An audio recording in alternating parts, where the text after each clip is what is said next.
yang dirahmati Allah, perubahan itu sudah pasti, hanya tinggal menunggu waktu saja. Kalau kita tidak mengikuti, menyesuaikan diri dengan perubahan tersebut, maka bersiap-siaplah kita akan ditinggalkan oleh dunia. Oleh sebab itu, sekarang sudah zamannya artificial intelligence.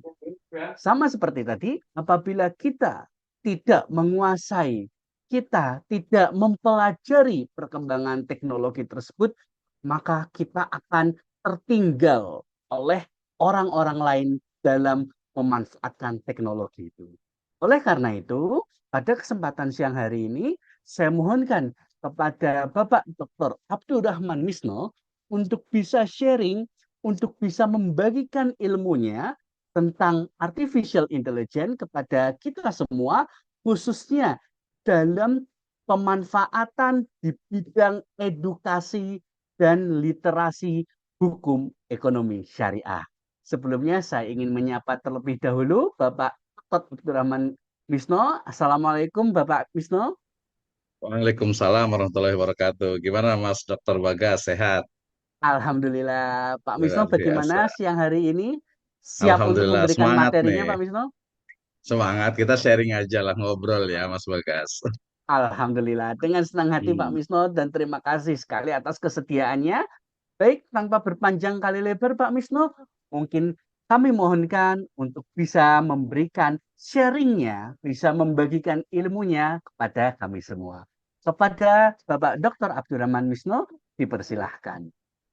Baik, terima kasih Mas Bagas.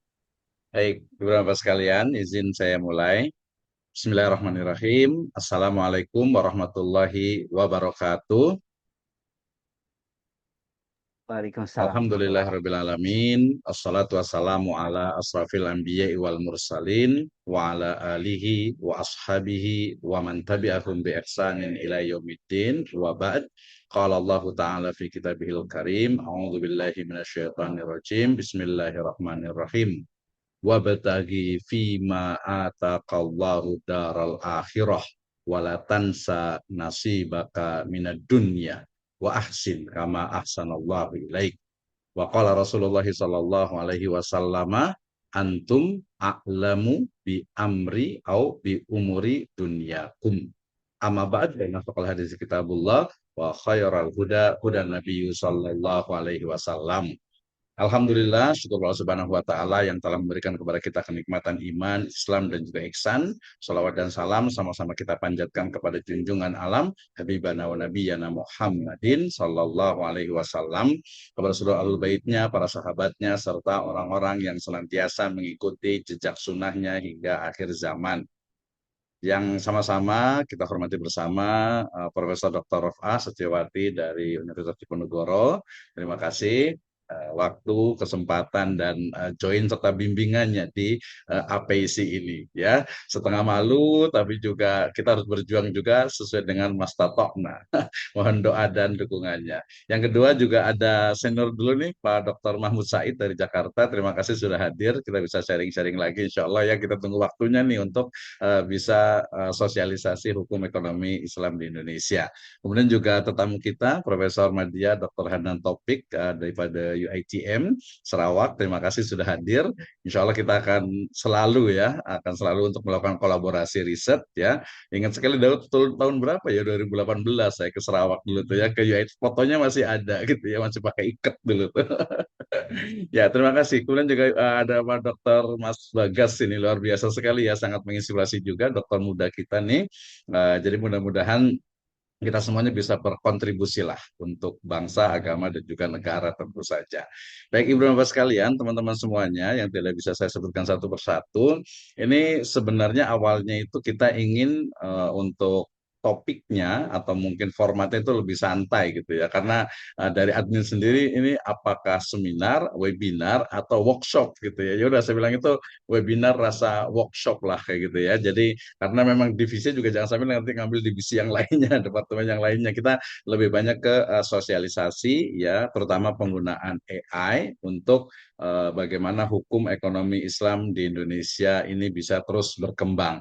Ada dua orang yang dalam pekan pekan ini saya bertemu ya. Pertama adalah kepala cabang BJB Syariah ya di wilayah Jabodetabek ya. Beliau mengatakan terkait dengan ya kita ketahui bersama ya tentang literasi dari Islamic banking in Indonesia ya antara 9 sampai 10% ya dari market share-nya bank di Indonesia. Ini menjadi sebuah ya keprihatinan ya setelah kita lepas dari kutukan 5%, 6% gitu ya. Kemudian ada BSI masuk ke 9 sampai 10%. Bayangkan Indonesia dengan mayoritas muslim gitu ya hanya 10% ya. Walaupun kita boleh berbangga sedikit di lembaga keuangan non bank, mungkin di pasar modal, kemudian asuransi juga tidak bisa dibanggakan. Mungkin ke halal industri dengan beberapa real bisnis yang lain. Koperasi juga bahkan cantolannya, kalau bahasa Prof. Roma ini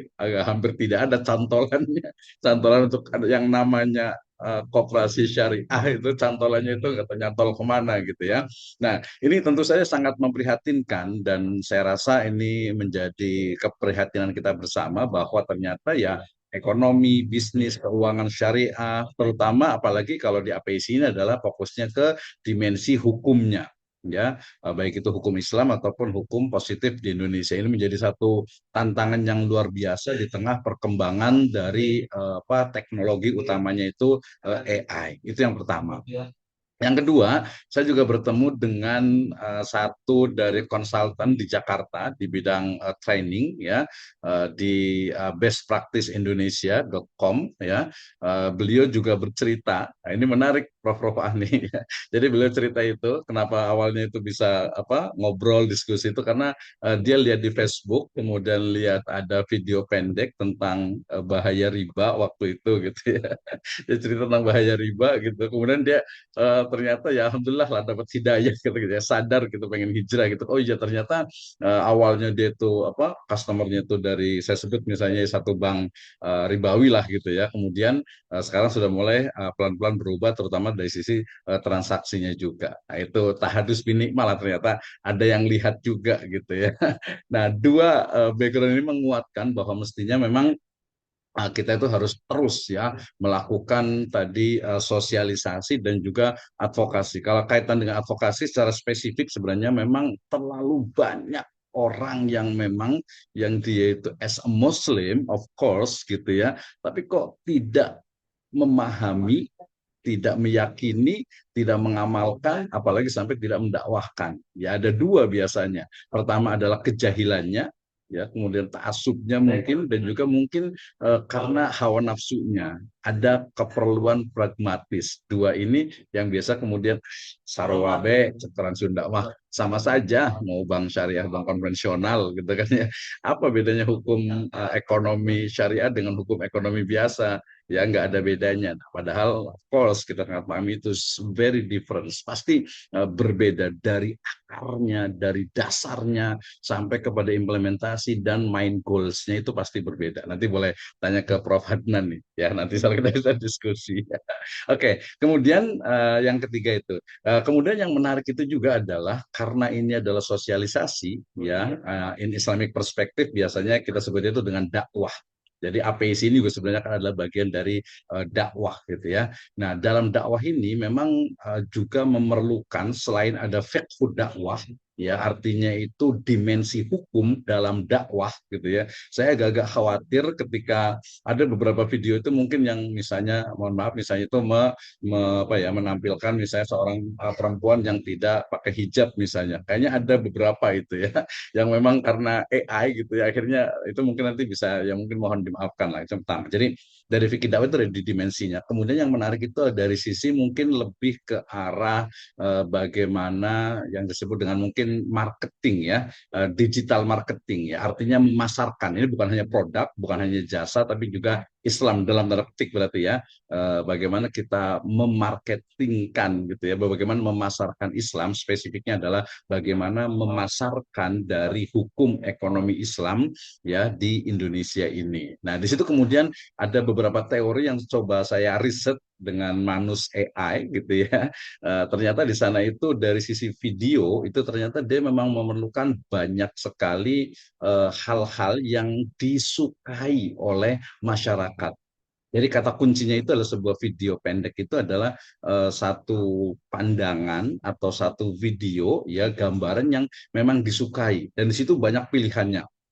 Ya, nah sayangnya memang yang pertama itu adalah tokohnya itu biasa sesuatu yang menarik jiwa dan raga gitu biasanya yang menarik jiwa atau menarik hawa jadinya ya menarik hawa dan sebenarnya rekomendasi tadi jawab ke Bu Rofa. Rekomendasinya itu adalah memang perempuan itu nomor satu gitu ya. Perempuan itu pasti nomor satu gitu jadi dia ya namanya jualan mobil jualan motor sales juga rata-rata memang perempuan gitu ya. Nah, saya agak khawatir gitu saya juga sempat WA ke Prof. A juga ini pertama kali saya bikin apa avatarnya itu perempuan gitu. Selama ini tuh hampir belum pernah. Masih ada sekitar 25 sampai 50 apa namanya video yang tokohnya perempuan juga. Itu tinggal tunggu waktu saja karena memang kita sudah set untuk 1 tahun ke depan untuk APIC itu. Jadi kita agak campur-campur dikit gitu ya. Jadi tadi ada pilihan pertama itu adalah perempuan. Jadi tokohnya itu perempuan, nah yang namanya perempuan pasti nggak mungkin dong perempuan yang apa istilahnya itu yang nggak enak dipandang gitu kan ya. Nggak enak dipandang pasti sudah enak dipandang. Aduh ini agak-agak sedikit dari sisi fikih dakwahnya agak khawatir juga nih gitu ya. Itu yang pertama temunya perempuan ya yang ya cantik lah gitu mungkin ya. Walaupun cantik itu relatif mungkin ya ke Prof. Dr. Mahmud Said ini ya relatif gitu ya. Tapi ya seperti itu yang pertama. Yang keduanya itu adalah juga laki-laki gitu ya laki-laki. Tapi dia laki-lakinya itu kalau tipe yang paling digemari oleh masyarakat itu adalah memang yang atletis gitu ya, yang atletis gitu ya. Baru yang berikutnya itu adalah ada anak-anak, cuman anak-anak ada beberapa ya, ada anak-anak juga, cuma saya itu agak sedikit eksploitasi, apalagi kalau di bawah 3 tahun atau 5 tahun kan biasanya AI itu juga biasanya menolak juga. Kemudian terakhir ada yang agak badannya agak gemuk gitu ya. Yang gemuk itu biasanya mencerminkan apa ya semacam kemakmuran di beberapa wilayah Pasifik biasanya. Tapi sebenarnya sih kita pengen mencoba untuk menghilangkan itu sebenarnya. Jadi biar ada variasinya lah gitu ya, ada variasinya. Itu sebagai background saja untuk istilahnya itu melihat bagaimana sebenarnya kenapa ini menjadi penting. Oke, saya juga punya 3 tipe slide juga hari ini. Kita mungkin bisa agak-agak apa ya? Tadi pertama itu ngobrol, kemudian diskusi, mungkin agak sedikit serius ya. Saya akan bukakan sekarang itu juga sudah di teman-teman di Malaysia itu sudah biasa pakai notebook LM ya. Nah, izin saya juga share untuk apa yang notebook LM-nya, izin. Ini kaitan dengan ini sebenarnya ya, kaitan dengan sama ya, lebih ke teoritis karena judulnya itu sangat-sangat webinar gitu ya, sehingga kesannya itu sangat teoritis sekali ya, sangat teoritis dan juga sangat-sangat serius lah bahasanya gitu. Kalau kita pengennya tuh ngobrol lebih santai, bahkan kita buat workshop, ayo nanti kita ada sesinya tenang aja ya. Baik, saya ingin jelaskannya ada dua. Yang pertama saya menggunakan uh, notebook LM, nanti yang keduanya itu menggunakan yang sudah standar pakai Gamma ya.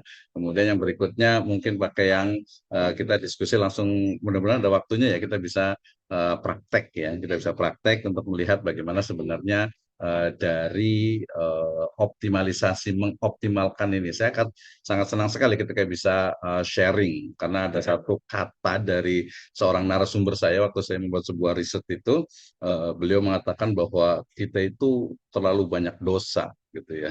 Kita itu terlalu banyak dosa sehingga ya usahakanlah ada jejak digital positif yang ada di internet gitu ya, yang ada di internet yang itu mungkin akan abadi selama internetnya itu ada gitu ya. Jadi selama internetnya itu ada, videonya ada atau tulisannya ada, itu akan tetap abadi.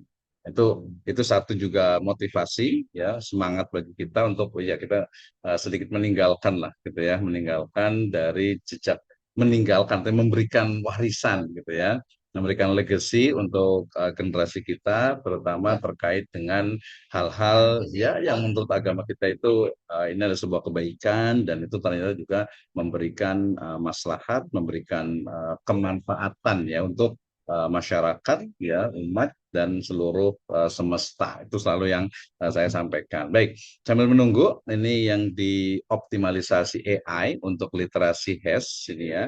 Ini saya ambil dari saya gunakan notebook LM. Ya, jadi sekarang itu memang tadi luar biasa ya. Artinya berbagai AI itu kita ingat kemarin ya ada isu bukan isu sih ya. Jadi Grok miliknya Elon Musk itu kan dilarang di Indonesia karena memang sangat membahayakan sekali gitu ya. Jadi ini mungkin nanti ini sebagai kita diskusi awal terkait dengan antara AI, artificial intelligence (AI) ya dengan hukum bisnis syariah atau hukum ekonomi atau hukum secara umum ya, hukum Islam dan juga hukum positif di Indonesia ini kan luar biasa sekali ya. Kemarin setelah Kementerian Informasi itu melarang adanya Grok dan hasil dari beberapa video itu saya memang menggunakan Grok juga ya. Selain sebelumnya itu saya menggunakan Dreamina ya, menggunakan Dreamina kemudian untuk promnya saya menggunakan ChatGPT ya.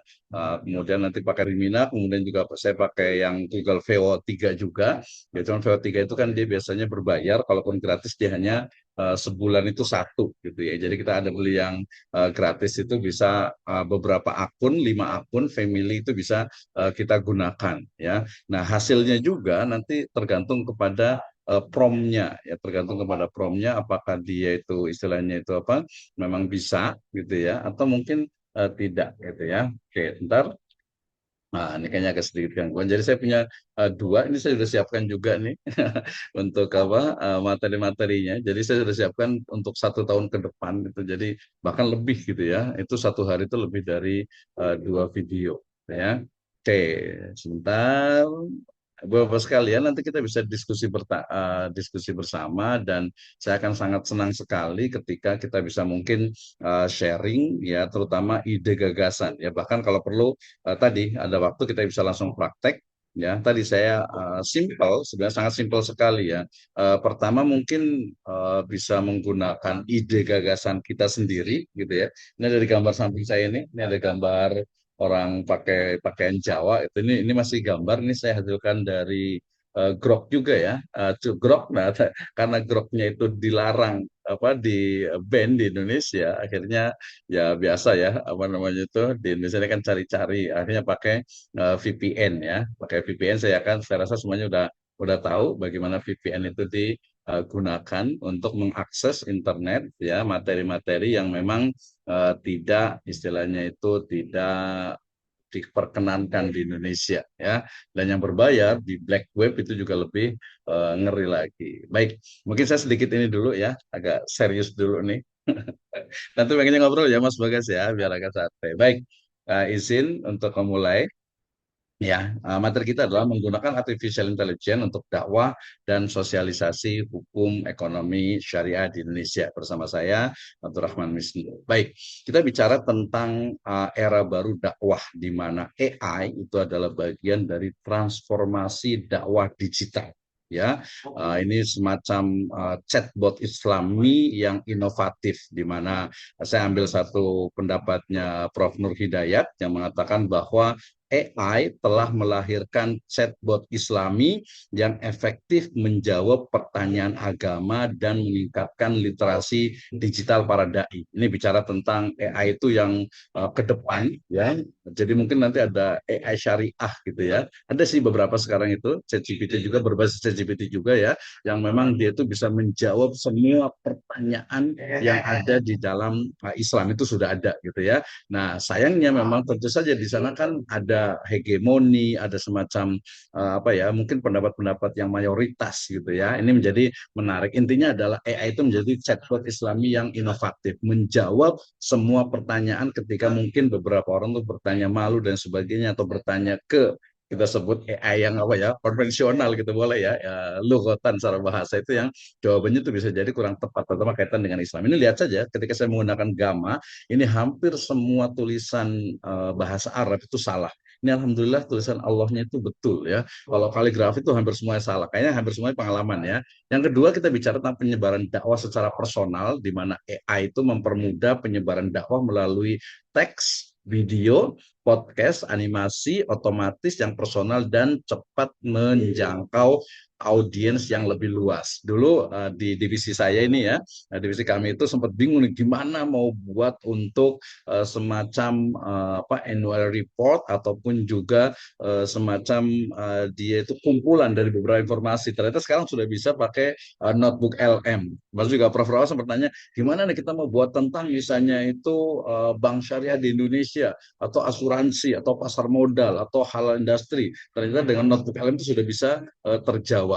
Ya, saya ada satu lagi sebenarnya tadi itu untuk ininya, untuk apa? Untuk slide-nya itu ya. Kemudian aplikasi agama yang cerdas, smart gitu ya. Maksudnya bagaimana aplikasi yang memungkinkan ya seorang muslim itu bisa memahami dinnya atau agama itu secara kafah, secara keseluruhan. Ini akan menjadi satu ya sekarang memang sudah terjadi ya perang digital di mana informasi itu betul-betul dikuasai oleh para pemilik dari bank data. Oke, ketika bicara tentang sosialisasi, berarti bicara tentang bagaimana sebenarnya tadi keprihatinan tentang pertumbuhan di beberapa lini itu cepat, tapi literasi itu rendah. Itu sudah kayak kita udah pahami bersama ya. Yang kedua adalah memperluas akses edukasi. Ini sampai ke kampung-kampung. Saya buat beberapa tipenya itu yang orang kampung gitu ya. Orang kampung maksudnya itu agar lebih dekat bahasanya. Saya sempat bikin juga yang anak-anak Jaksel gitu ya, Jakarta Selatan. Ternyata bisa, cuman mungkin karena kepalanya ini satu gitu. Jadi idenya itu tadi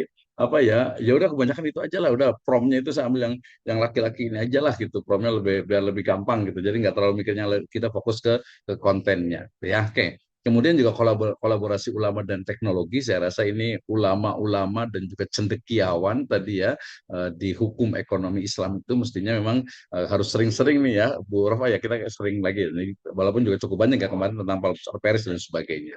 Oke, aplikasi AI dalam dakwah dan ekonomi syariah, utamanya di hukum ekonomi syariah, ini alhamdulillah sudah kita lakukan dan ada beberapa kendala ya, terutama terkait dengan mungkin penyebarannya secara lebih luas. Tapi saya yakin ya, saya juga punya apa akun YouTube pribadi juga, tuh rata-rata di atas 800 ribu gitu ya. Dan tadi alhamdulillah ada beberapa yang tercerahkan, jadi minimal tahu lah. Dan saya harapkan di real video, walaupun kita sebenarnya kemarin saya sempat dengan admin APC itu yang paling banyak ini kan sekarang itu di TikTok gitu ya. Cuman kita belum merambah ke sana karena ya mungkin keterbatasan dari tenaga waktu gitu ya. TikTok itu dia kan lebih banyak lagi sebenarnya. Ini mungkin next time lah ya. Jadi aplikasi dari AI dalam dakwah khususnya di ekonomi syariah ini terkait dengan beberapa hal, terutama kaitannya dengan bagaimana memahamkan terkait dengan hukum ekonomi Islam. Oke, ini juga sama ya, di pesantren juga sama, kemudian di masyarakat di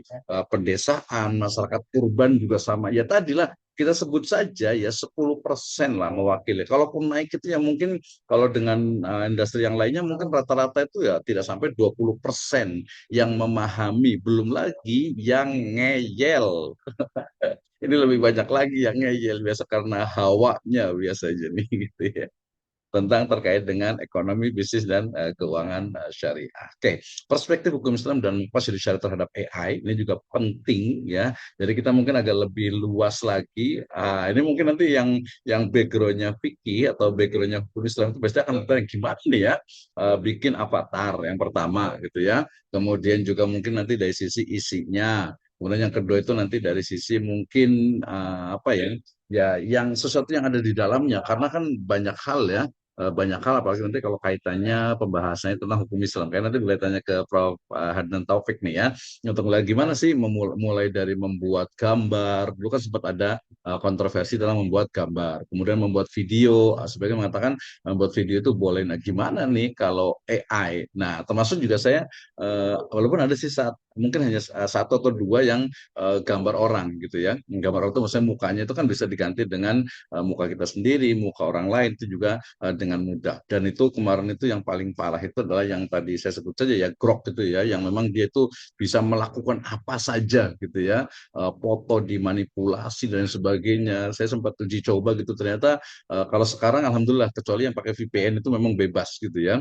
Nah, di negara-negara tetangga Singapura gitu ya, kemudian juga negara-negara di UK, di USA gitu ya, itu rata-rata ya mereka bebas mau apa saja gitu ya, termasuk juga kalau kita beli semacam akun yang di black web itu ya betul-betul apa ya, bebas semuanya gitu ya, artinya kita bisa mengeksploitasi kita bisa melakukan apa saja dari sebuah gambar, ya dari sebuah gambar ini kan sangat berbahaya sekali. Kemarin kan sebenarnya yang kebetulan kemarin itu yang kena itu adalah beberapa tokoh nasional gitu, sehingga kemudian dilarang di Indonesia gitu ya. Oke, berikutnya ini ketika bicara tentang uh, perspektifnya fikih, tentu saja AI itu adalah sebagai wasilah, ya, sebagai wasilah. Kalau dalam kaidah itu katakan mala yatim wajib wa huwa bihi wajib gitu ya. Jadi ketika dakwah menyampaikan itu sebuah wajib, maka menggunakan itu menjadi sebuah kewajiban ya untuk kita bisa menyampaikan. Ya, dan alhamdulillah sih kalau kita lihat di short video, di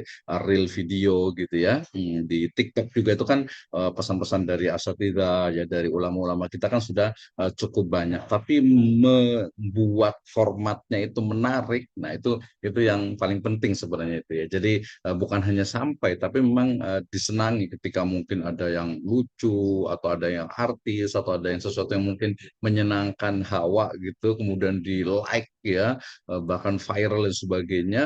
Kenapa yang ekonomi itu tidak gitu ya? Jadi kita terus berjuang untuk dakwah fisabilillah. Oke, pengawasan ulama sangat penting juga. Ini berarti nanti ada memang pakar-pakarnya nih di APIC, di MUI gitu ya, untuk lihat ini boleh nggak sih seperti ini gitu ya. Nah itu mungkin kita perlu eksplor lagi lebih luas lagi. Risiko distorsi informasi, dan ini terjadi ya, ini terjadi